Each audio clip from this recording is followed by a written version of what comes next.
This gets at a really cool and really important concept in economics called signaling. In economics, a signal is something that is differentially costly but reveals relevant information to others.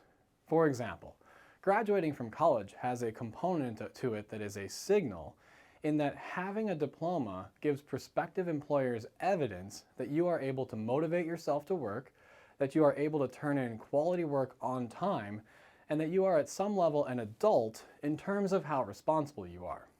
If you are not any of these things, completing a college program is actually very difficult. If you are these things, completing college is time-consuming, but not overall challenging. In some industries, it makes sense to incur a very large sunk cost right up front when you open.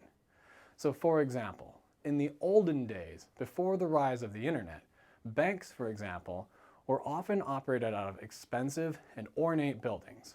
In fact, you can still see plenty of these buildings if you drive around pretty much any town older than, let's say, 50 years. Why is this? Well, what we're doing here, what the banks were doing here, is trying to show you, the customer, that they were there to stay and are not going to simply take your money and run away. A high-quality building that is ornate and expensive costs a lot of money.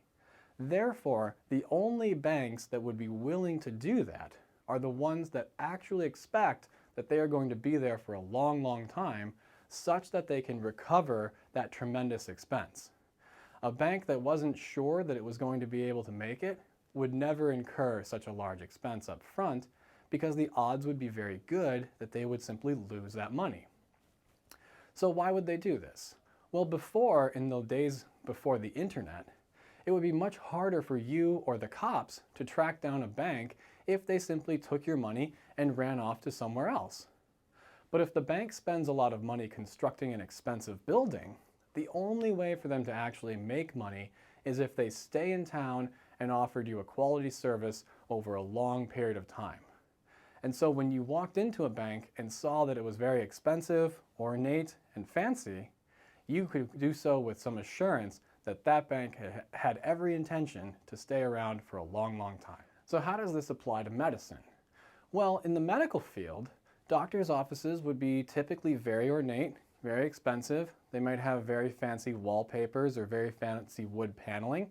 All of this is done to provide you, the customer, some assurance that the doctor intends to stay for a long time. So why would they be willing to stay for such a long time? Well, the only reason they would is so they can cover the cost of all the expensive equipment and the expensive furnishings. So why do doctors' offices typically invest in very expensive new innovations? One, because it provides evidence that they are staying on top and current in the field, but also because the cost of that equipment is so great that the only way they can actually justify purchasing those materials is by recognizing that they must be in business for a very long time in order to cover all of those costs. Therefore, when you see a hospital or a doctor's office having the latest and greatest in medical technology, not only can you be assured that you're getting the best treatment you possibly can, but you can also be assured that that doctor is confident that they are good enough to stay in business for a long, long time.